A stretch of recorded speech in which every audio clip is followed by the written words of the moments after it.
All right, 11th and 10th graders, let's get started with our lesson for Friday. So you're going to listen, you're going to follow along, you're going to take notes, and then on Monday, we're going to have a test. It'll work just the same as it has before.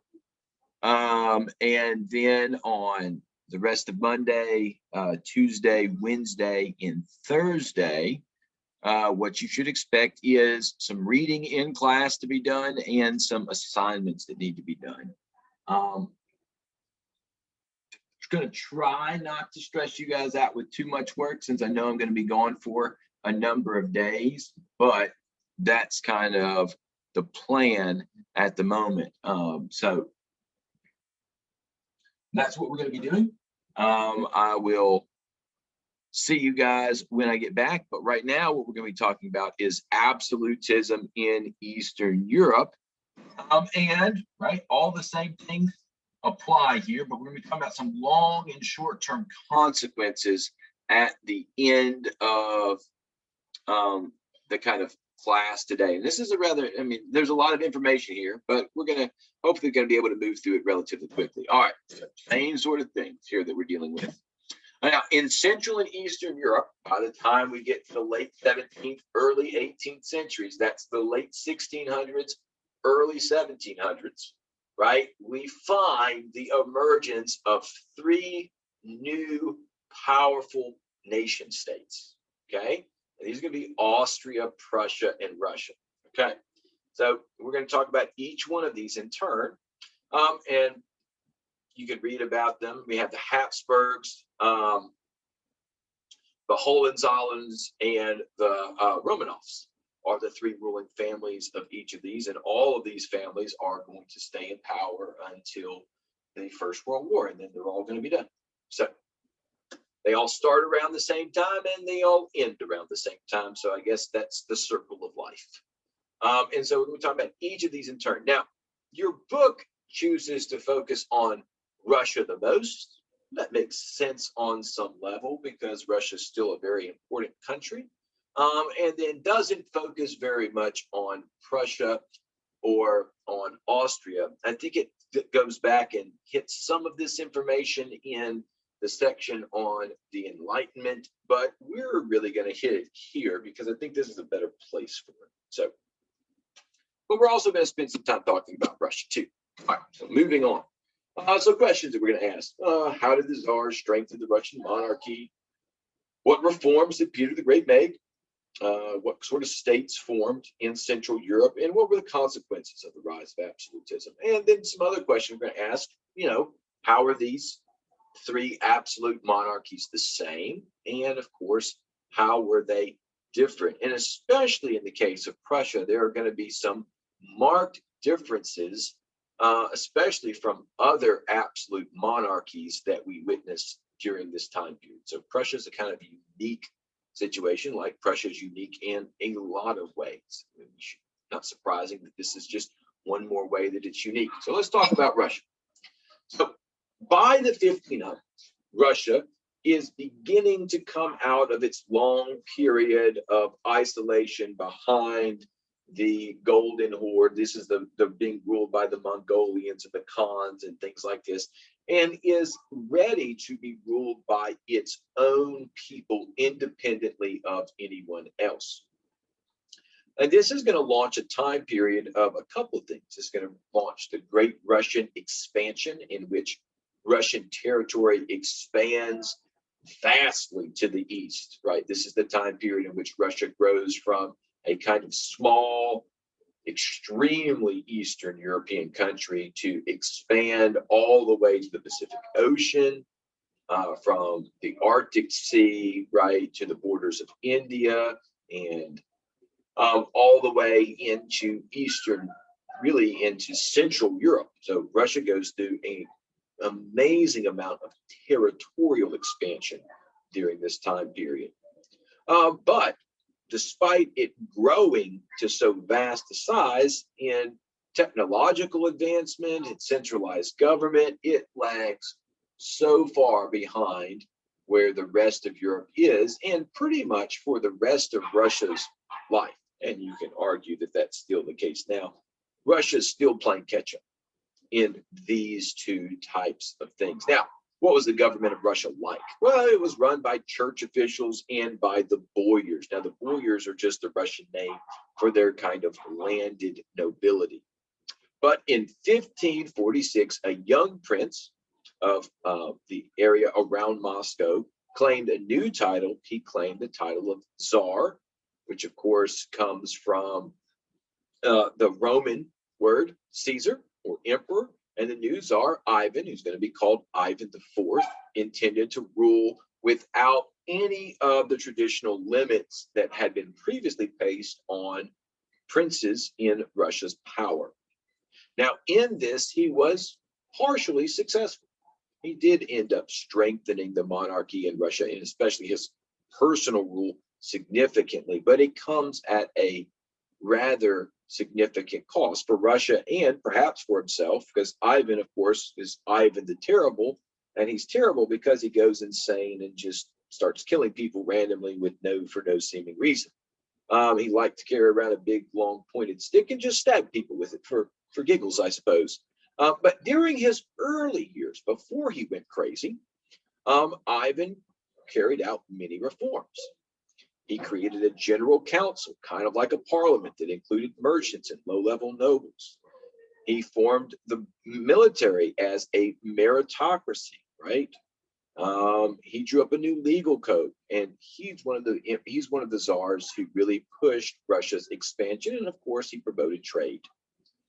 Now, I guess the crowning achievement of his madness was the killing of his own son, although in this, he's not going to be the only Russian czar who tends to have a rather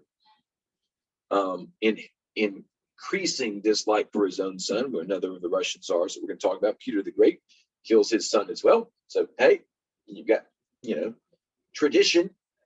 And, right, the murder of his son and his own madness created a rather significant crisis of succession after his death, and this leads to a time in Russian history known as the Time of Troubles. And I'm going to clue you in based on the word that it's not a great time. Now, the Time of Troubles eventually ends when a guy by the name of Michael Romanov, who is a relative of Ivan's first wife, is appointed or elected by the boyars as the new czar. And of course, he's going to found a dynasty of Romanov rulers that are going to last for about 300 years, which is a very, very long time for a dynasty to last in European history. Now, the most famous of these rulers, or the first of these famous rulers, comes about 70 years after Michael, when Peter I is crowned czar. Now, Peter I wasn't originally the intended czar of Russia. He was the third son of his father, and if I'm not mistaken, the son of his second wife. So he was a long ways away. His older brother, though, died. His oldest brother died before he could have any children, and his second oldest brother was mentally infirm. This would be the Ivan V. And so Peter was chosen to be the new czar. Now, this angered the family of Ivan V. Right? Remember, they had different mothers. So these two families obviously were competing for power.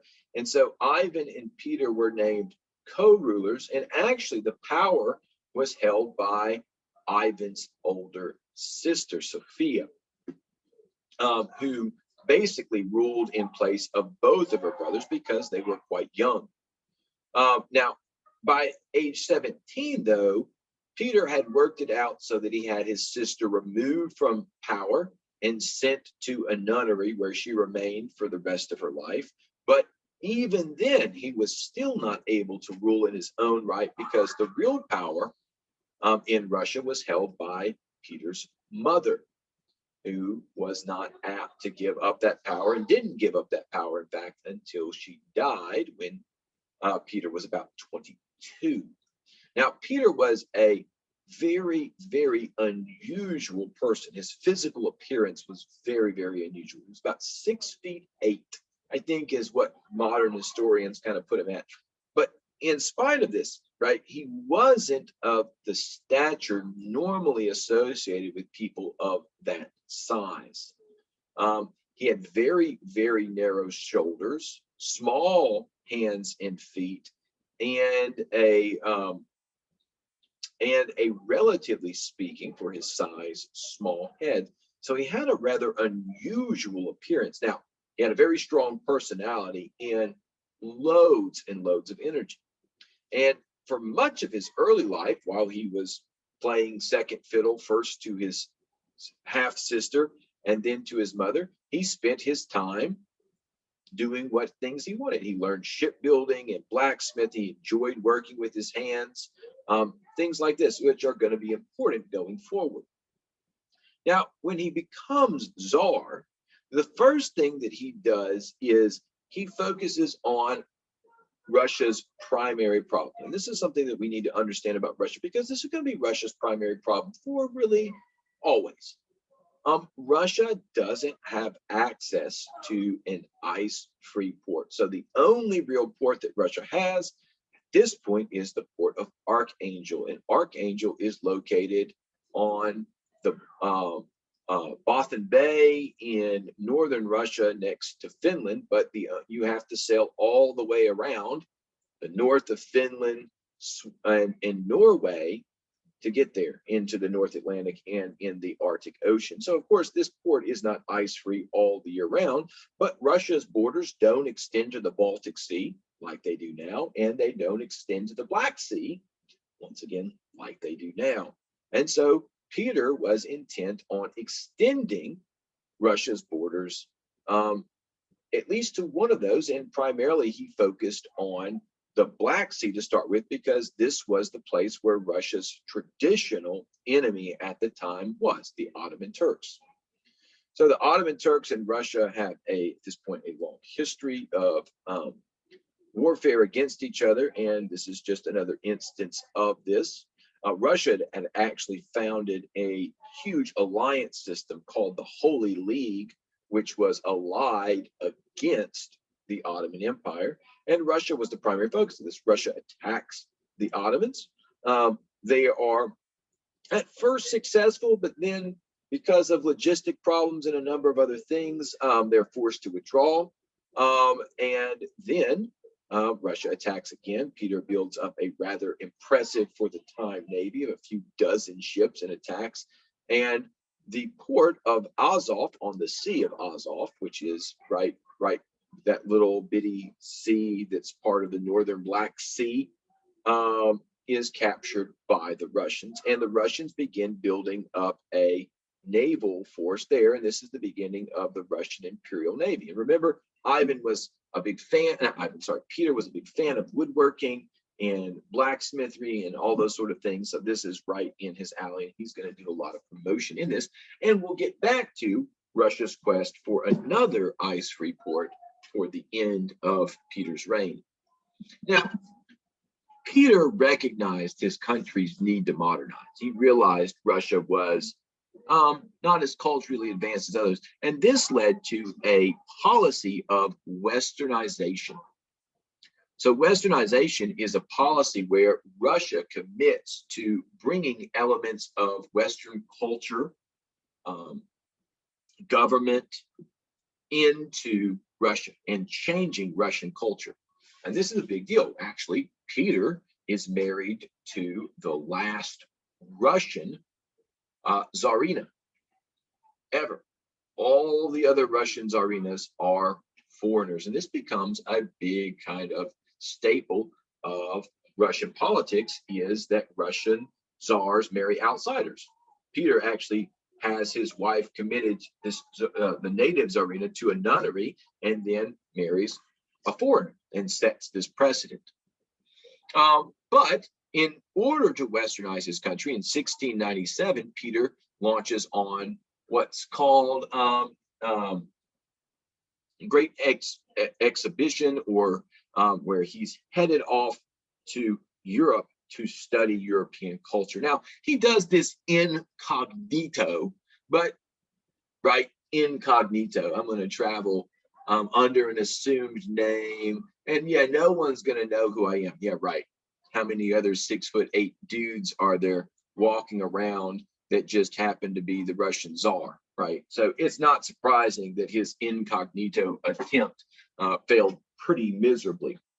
But he was pretty successful. He recruited a number of very highly skilled technical workers to immigrate back to Russia to teach the Russians how to do Western style industry, agriculture, and things like this. Now, his trip, though, was cut short because of a rebellion, and it was a rebellion led by the Streltsky. Now, the Streltsky are a Russian sort of imperial military corps, very, very similar to what we think of as the Praetorian Guard in ancient Rome. And they had, because they were the only military forces in the Russian capital, they had an enormous amount of political influence. And while Peter was away, they rebelled. Now, there's a lot of debate about why they rebelled. I think your book says that they were trying to put his sister Sophia back on the throne, and there was some talk about that among the Streltsky. But really, the main reason, as far as I understand it anyway, is that they're not super thrilled with Peter's Westernization policy. Now, mostly because this appears to be a threat to their power. Right? If traditional Russian practices and institutions are perhaps going to be done away with or modified, that could be very bad for them. And so they rebelled. Peter returns and executes a large number of them, and tortures a bunch more, and the rest are exiled, and they are disbanded. And he uses this rebellion as an excuse to further modernize the Russian military system. Now, other reforms that he did, he brought the church under state control. He built up various forms of industry in Russia. He started the first newspaper in Russia, sponsored schools, modernized the calendars, promoted meritocracy in civil service, not social status, right? And then the thing that he's most famous for, of course, is his Westernization of Russian dress and grooming habits. So beards are out, long coats are out, European fashions are in, and famously, Peter would get super enraged. He had a little bit of an anger issue, we might say, and was known, if Russian warriors entered his presence with a beard, to rip out their beard by the roots. So don't come into Peter's presence with a beard. Just go ahead and shave it off ahead of time. Save yourself a lot of pain and misery. But anyway, let's move on. Now, all of this is basically Peter imposing his will on Russia to make Russia more modern. And while he's not always successful, not all of his attempts at modernization are successful, right? His effort is remembered, and he's considered to be the founder of modern day Russia. Now, other reasons why he's remembered is because he built a new capital of St. Petersburg, on the coast of, well, pretty close to the coast of the Baltic Sea. Now, how did he get access to this? Well, he got access to it by fighting a war with Sweden. Sweden controlled most of the Baltic coast on both sides of the Baltic Sea, and Russia wanted it, so they attacked Sweden. Sweden won, but didn't do a very good job following up their victory, thinking, oh, well, we've taught those Russians a lesson, now they'll leave us alone, and they didn't.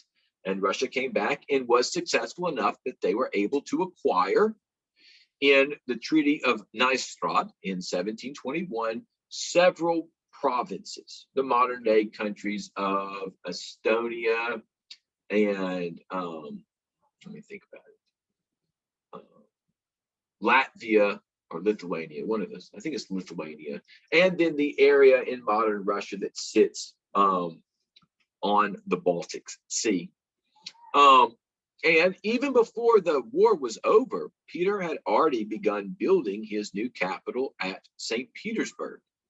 And of course, he's going to very quickly move the government there from Moscow. And of course, the city is going to be built not in a Russian style, but in a Western style with Western style architecture and buildings and everything else. And this is going to remain the capital of Russia all the way up until the Russian Revolution. And of course, then its name is going to get changed to Leningrad, and now it's back, I think, at this point to St. Petersburg. But let's move on.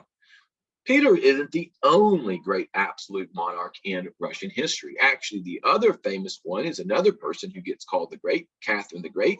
Now, she's not Russian. She's German, right? So remember, Russian czars had a habit of marrying foreigners, and they particularly liked marrying German foreigners, mostly because the Germans were the only people who would marry the Russians at this point. And that's mostly because most of the rest of Western Europe regarded the Russians as being something little better than barbarians. And right, there's a significant amount of racism that goes into this, and whether they were really white or anything else or not is up to debate at this point. And so, right, the Germans, who were the least cultured and the least sort of, especially at this point, politically powerful group of nobility, especially the East Germans, very often married into the Russian royal family. Now, Catherine had married the grandson of Peter the Great, a guy who's going to be called Peter the Third. And very quickly, she and the nobles grew frustrated with him. He was weak, he was incompetent, and very quickly they seized power. And at Catherine's, well, maybe not her request, but at least while she turned a blind eye to it, Peter was murdered. And she was declared the Tsarina of Russia. And now, despite her German ancestry, Catherine considered herself the true successor to Peter the Great. Now, this is what she would like you to think. And historians for a long time were like, oh, yeah, she did loads like Peter the Great to modernize Russia. She corresponded with the great Enlightenment thinkers of her age, like Voltaire. And that's all true, except that she actually didn't do that much to modernize Russia. And that's because she was relatively weak in a lot of ways. Now, she was weak because she was a woman and because she needed the support of the nobles, and because, not because she was a woman like there's any inherent kind of weakness in women in general, but just because of the time period that she was in. Being a woman ruler was a position of less than strength than if she was a man, from a political stability standpoint. And she's going to have to face a number of revolts. And she's going to be distracted by conflicts, wars with Poland, who used her ascension to the throne as a reason to rebel, continued wars with the Ottomans, rebellions, right? We have this crazy guy running around claiming to be Peter the Third, who leads a rebellion, and she has to hunt him down and find him and capture him and execute him before all of this goes back.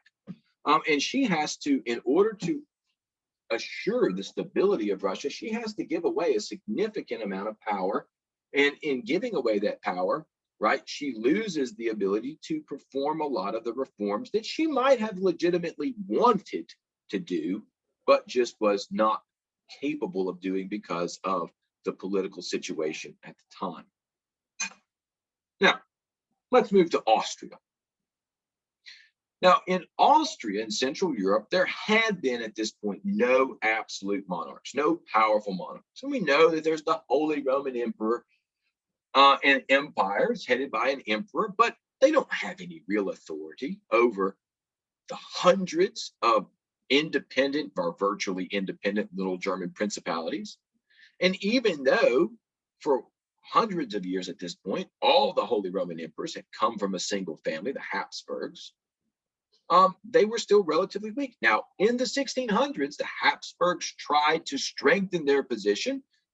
They used the 30 Years' War as a means of trying to exert royal or imperial authority over these small German princes. But of course, This attempt led to their defeat, and they were defeated by the Protestants and the French, who teamed up and tag teamed them. France came in jumping off the top rope with a flying elbow and smacked the Habsburgs right down into the mat.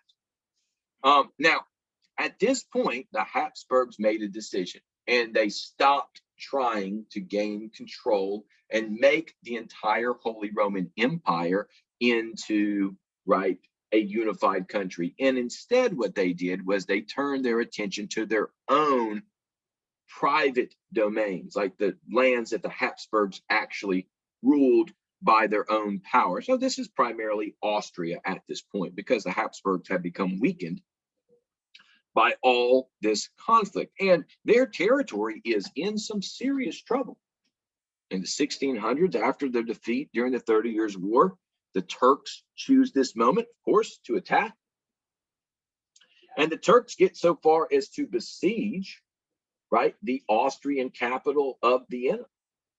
Now, the Austrians are able to rescue the court with some help from the Poles and some other people, and then go on the offensive and not just defeat the Turks and free their land, but to actually take land from the Turks. And of course, this is going to be the land of Hungary when they capture Budapest, the capital of Hungary, in 1686. And the Turks, in the Treaty of Karlowitz, are forced to cede Hungary to the Austrians. Now, this territorial expansion, particularly at the expense of the Ottomans, and a number of victories that the Austrians are going to win over this time period, particularly the French during the late 17th, early 18th centuries, is going to lead them to be one of the most powerful countries in Europe at this time. Oh, sorry, just ignore that bottom part. Now, let's move to Prussia. In the 15th century, that's the 1400s, the House of Hohenzollern had begun to rule as the electors of Brandenburg. Now, Brandenburg's an interesting area. It's in very, very East Germany. And actually, at one point, wouldn't have even been considered part of Germany. But, right, the Germans had colonized it. Read there, instead of colonize, maybe read exterminate the native population of Slavs and take it from them. And founded not the kingdom, but the electorship of Prussia, or Brandenburg. Now, by the late 17th centuries, this family who ruled Brandenburg had expanded their territory so much that they were the second most powerful group in all of the Holy Roman Empire after the Austrians. Okay, but like a lot of German states, their lands were scattered. They weren't all contiguous, meaning all next to each other. They were scattered out. They did have a significant amount of land, especially in Eastern Germany around their capital in Berlin, that was all around each other, but they had little bits of land scattered throughout all of Germany, and even some in what we consider to be modern-day Poland. And so, of course, the Prussians are going to have to try and find a way to make all of these scattered pieces of land into one unified country, which is going to be difficult. Now, unlike other rulers, and this is the big key here, Frederick William, who's called the Great Elector, did not try to take power away from his nobles. Right? That's been the standard operating procedure of every single absolute monarch, is take power away from the nobles. Frederick Williams does the exact opposite. What he does is he created an alliance with the Junkers. The Junkers are the German name for their nobility. And he made the nobility the cornerstone of the Prussian governmental system by using them as his, right, making them his most important parts of his army and the civil service, right? That's what Junkers did. They went into the army and the civil service, and they became the most important members of the army and the civil service. That's what they did. Now, this alliance, this combination of, right, Frederick William using the aristocrats as the basis for his power is going to make the German or the Prussian king very, very powerful. Now, his son, a guy by the name of Frederick I, is going to be able to win from the Austrians the right to no longer call himself the elector, but the king in Prussia. Not the king of Prussia, but the king in Prussia at first. And then his son, a guy by the name of Frederick William II, who's often called the Sergeant King, is going to spend his time building up Prussia's army into really one of the most powerful armies in all of Europe. Even though Prussia is population-wise pretty small potatoes, like the 7th or 8th largest population in all of Europe, it's going to have the 3rd largest army in all of Europe, which by far makes Prussia the most militarized country anywhere in Europe. And the Prussian army is going to be massive, 80,000 men by the time Frederick II, also known as Frederick the Great, comes to power. Now, in the same year that Frederick the Great comes to power, the Austrian king, Charles VI, dies without a male heir. And before he died, he had this document signed by all the great powers of Europe, which is called the Pragmatic Succession, or Sanction, which basically just meant that his daughter could inherit the throne of Austria from him, and everyone agreed and said it will leave her alone. Well, that sounded all great and wonderful, but Frederick II said, my dad signed that, I didn't sign that, and he immediately invaded Austria and invaded the area of Austria, which lay right between Austria and Prussia, and this area is called Silesia.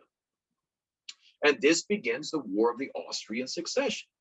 Now, Spain and France and 2 other smaller German states jump on Prussia's side and begin fighting with them, right? France is happy to fight against the Habsburgs. And of course, at this point, Spain is also ruled by a Bourbon, so they're going to jump in with France as well. The only people that Austria has on their side really is England. Now, Austria is going to be less than thrilled with their English allies. And while the English are mopping up, the territories of France and Spain overseas, Austria is basically going to be left on its own to fight against all these other powers on the continent. And even though the British had been willing to put some armies on the continent before, and with the Austrians during the War of the Spanish Succession, they had beat the French at places like Bolenheim and other places. That's not the case here. And Austria is pretty much going to take a beating. And she's eventually in 1748 going to be forced to ask for peace with Prussia and the other ones. And she's really not going to get that much. She's going to be able to keep her throne, and that's about it. But Prussia's going to get to keep Silesia, and Austria is going to have to give up a lot of territory, basically because the British are going to sign a peace treaty, and the Austrians have to sign a peace treaty if they really don't want everybody ganging up on them with nobody else to help them. Now, of course, this makes Prussia incredibly, incredibly powerful. And of course, it's only going to intensify the rivalry between Prussia and Austria, because now Prussia's beaten Austria twice. And it's not going to be long before they go to war again. Now, this war, the European phase is going to begin in 1756. The war itself begins in 1754 in America at the modern site of Pittsburgh, where George Washington attacks the French fort, Duquesne, and starts this whole war, which in America is going to be called the French and Indian War, but we're not really concerned about it. We're interested in its European and global phases, which are called the 7 Years' War, because it lasts for 7 years. 7 years being the time period from the time it starts in Europe to this time it ends in Europe, not the time it starts in America and ends in America. Now, on one side of this are Prussia and Great Britain, and on the other side are Austria, France, and Russia. Now, this is huge. Notice what's happened, right? Britain and Prussia, who were enemies the last time around, are now allies, and Austria and France, who have always hated each other for hundreds of years at this point, are now allies. Now, this major shift in politics, primarily being that France and the Habsburgs are now allies, this is called the diplomatic revolution, and it's huge in the scope of European politics. Now, during the first part of the war, notice again, it's Austria, France, and Russia all against Prussia. Now, Great Britain is going to help Prussia by giving them money, but it's not going to supply them with a lot of direct military aid, right, troops. Which means that Prussia is going to be in a bad way and is going to get there even with a great military leader like Frederick the Great and a very capable army, is going to get their heinies handed to them over and over again. And if they weren't saved by basic Austrian and Russian incompetency, or just fear, they probably would have been able to be defeated. But in 1762, that's the year before the war ends, the anti-Prussian alliance, that's Austria, France, and Russia, falls apart because Russia gets a new ruler. This is Peter III, right? This is the guy who Catherine and everyone else really dislikes. And one of the reasons they dislike him is because he's on the verge of winning this huge war against Prussia and just throws in the towel because he likes Frederick the Great so much. He can't imagine fighting against his hero. And so he immediately takes Prussia out of the war and signs a friendship and alliance with Prussia. And now Prussia has some breathing room. They don't have to fight the Russians anymore. They really only have to fight the Austrians because the French are so busy getting their heinies waxed by the British. So this leads to Prussia in the last kind of year of the war really able to turn the tide and undo a lot of the defeats, so much so that by the time the war ends in 1763, that they're everything's basically able to go back to the status quo, right, antebellum, right, before the war, right? So everything just kind of goes back to the way it was before. And this is a big deal for Prussia. So Prussia's now basically stood up to all the major powers of Europe and proved themselves, if not the military superior of all of them, at least the military equal. Now, when the war ends in 1763, right, this rivalry is far from over, and the struggle for control of Central Europe is going to continue. And I think this is one of the big takeaways that we want to have from, right, the age of absolutism, right? The age of absolutism and these monarchs being able to have pretty much unlimited control over their territory really accomplishes, I'm going to say, kind of two things. There are some short-term sort of gains that the countries have from having one person in charge, and if that person is an enlightened despot, right? Despot meaning incomplete control, and enlightened meaning that they're educated and they care about their people and they're trying to seek out what's best for them, or at least that's the image that they're portraying.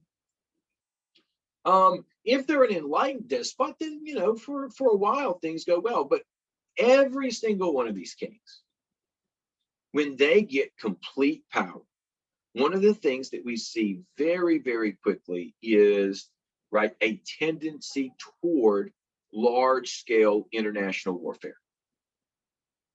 That is almost always one of the absolute first things that we witness. And we see that, right? This is a period of, right, we just keep on going. We go from one war to the other. We have Louis XIV fights 4 wars. We have the 30 Years' War. We have the War of the Austrian Succession, the War of the Spanish Succession. We have the 7 Years' War, right? And it just keeps on going and going and going. And there's not really a time period that sees this amount of really large scale, and all of these wars are massive on a scale that is pretty much unimaginable in, say, the century before this. And this is all a result of the added power that the kings have. The added power that the kings had means that they can raise more money, which means that they can spend that money on more troops, which means that next time that there's a war, the war is just going to be bigger and bigger and bigger. And very few times do people build up massive, massive militaries and say, okay, it's cool. I've got this massive military, but I'm not going to use it. Most of the time, once you've built up and spent this time building up this massive military, you're going to want to use it. That would be like fixing up this fancy car and spending all this money fixing up this fancy car and being like, no, no, no, I'm not going to try this. It's fine. Military's purpose is, in many ways, is one thing and one thing only, especially at the time it was viewed as a means to fight a war. And if you're going to have a military, you're going to fight a war. And that's just kind of the thing that we have. And these kings are going to be, and queens are going to be only too happy to do that and view, right, war as just an extension of politics. If I need something or I want something, or, right, war is an economic policy, war is a political policy, war is a means of creating stability at home. There are loads of reasons to go to war. And they're gonna take all of them, just about, that they can find, and that's gonna be a big part of what we see as the consequences of these absolute monarchs. Now, one of the other things that we can say long term about these absolute monarchs is, even though maybe these original monarchs, who sometimes are known as enlightened despots, right, because they are involved in being interested in reform and things like that, right, very quickly, while they're original, these first generation or even maybe second generation are interested in some sort of reform movements, very quickly those notions of reform are going to go away. And what you're going to be left with are absolute monarchs who have no desire to reform anything and just want to hold on to power at all costs, which of course means that they have a lot of power and not a lot of desire to use that power for anything actually that's going to benefit their people.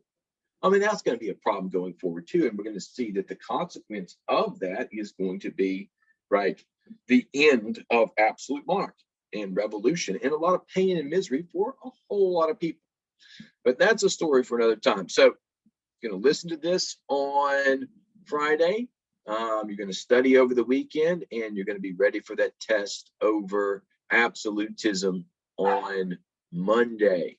Okay. I hope you guys are having a good break and enjoying the snow as much as you can. I'll see you when I get back to school next Thursday.